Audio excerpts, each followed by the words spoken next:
chosen family, anchors of belonging in a time of disconnection. Let us open today's teaching with prayer. Beloved source of love, eternal light within and around us, we invite you to dwell fully in this temple today.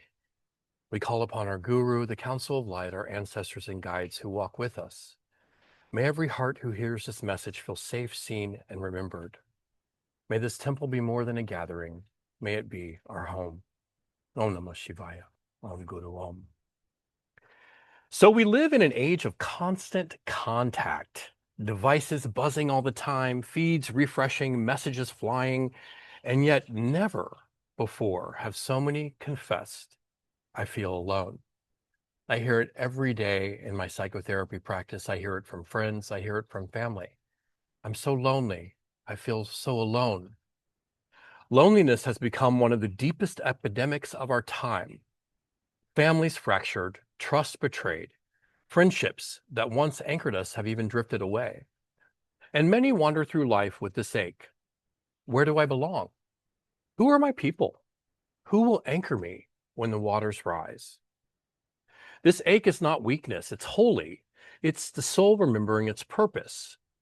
I was created for belonging. We were created for family. The psalmist declared, God sets the lonely in families.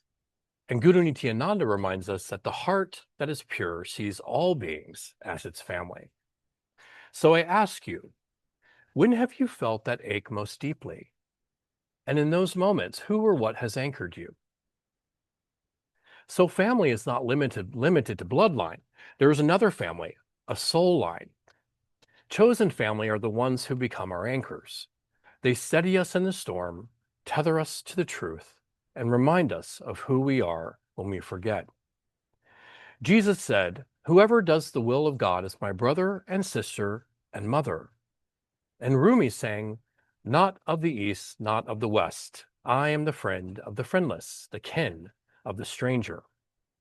So who in your life has walked with you as chosen family? Who has shown up, not out of obligation, but because their soul recognized yours? Who anchors you simply by being who they are? But not every bond is sacred family. We must discern between attachment and belonging. And let me just share a little bit about my story with family.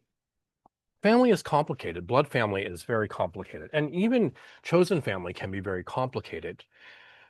Family, people, well, humans are complicated, right? We have a lot of stupid human stuff, I call it, that we have to work through on the daily. But growing up in a family where there was divorce, there was abuse, there was a lot of pain, there was a lot of suffering, was rough for me. It was rough for me.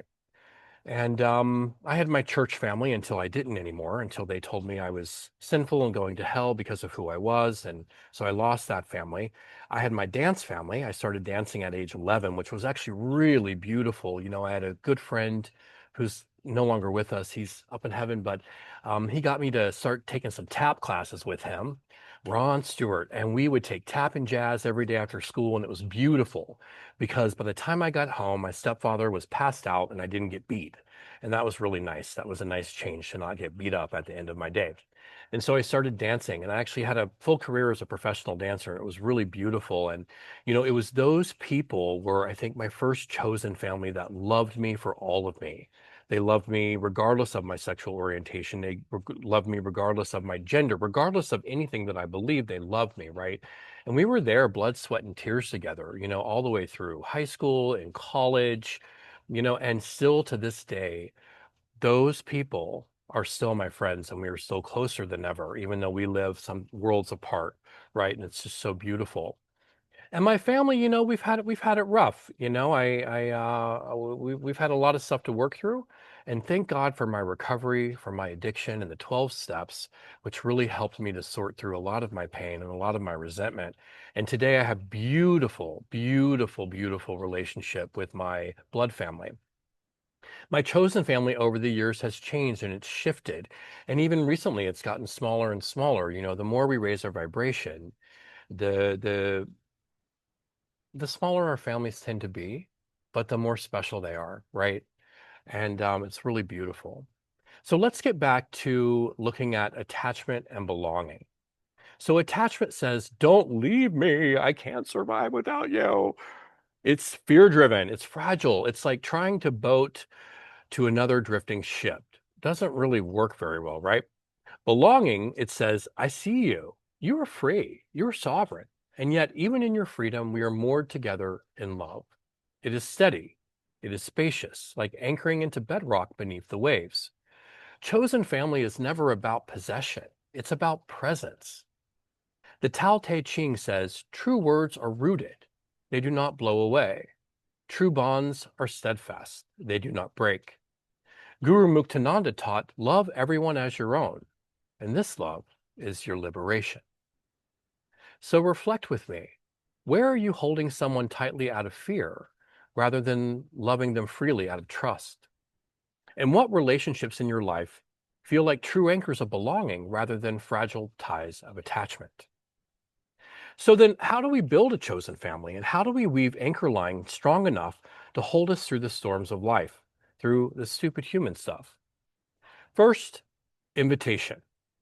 Belonging begins when we drop anchor and say, hey, I choose you. I welcome you. The book of Hebrews reminds us, do not neglect to show hospitality to strangers, for by doing so, some have entertained angels unawares. So who do you feel called to invite deeper into your circle?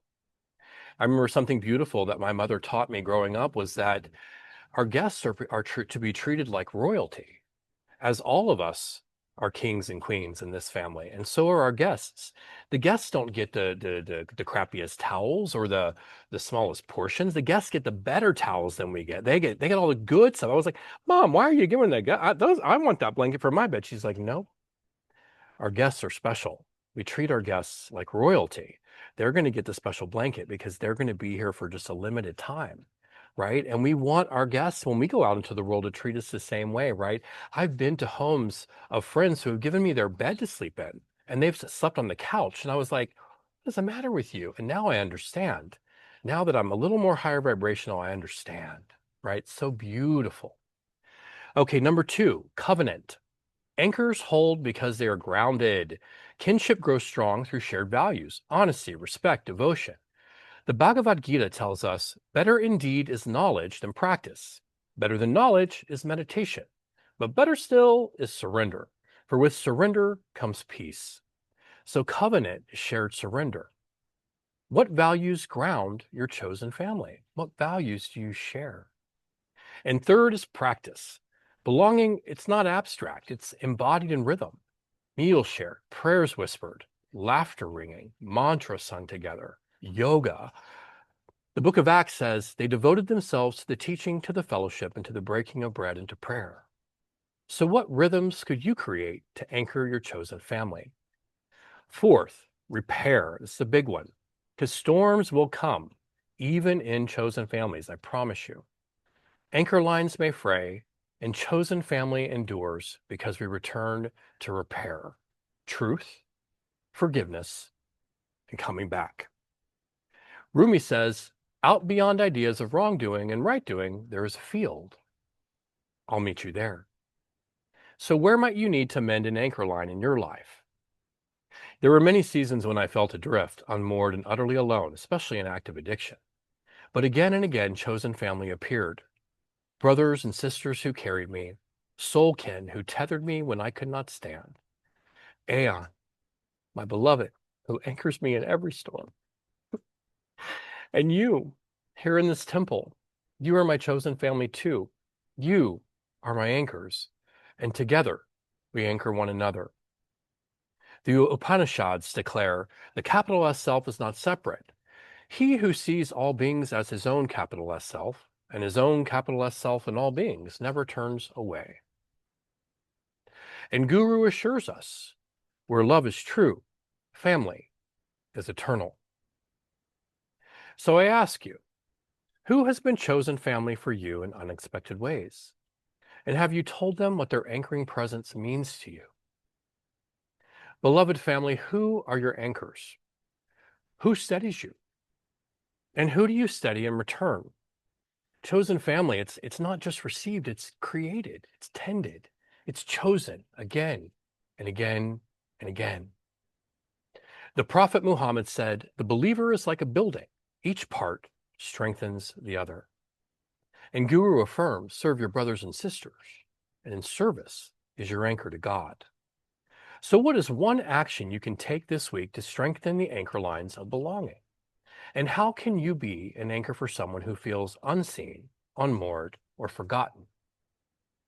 But there are two anchors deeper still: the anchor to capital S self and the anchor to God. If we are not anchored within ourselves, no outer bond will ever feel secure. To be anchored to capital S self is to live in truth. It's to stand rooted in our own worth. It's to know I am whole, I am enough, and I am not drifting. And beyond even self, there is eternal anchor, the divine. The Upanishads say, as the spokes are fastened to the hub, so everything fastened to the capital S self, which is God. And the letter to Hebrews promises, we have this hope as an anchor for the soul, firm and secure.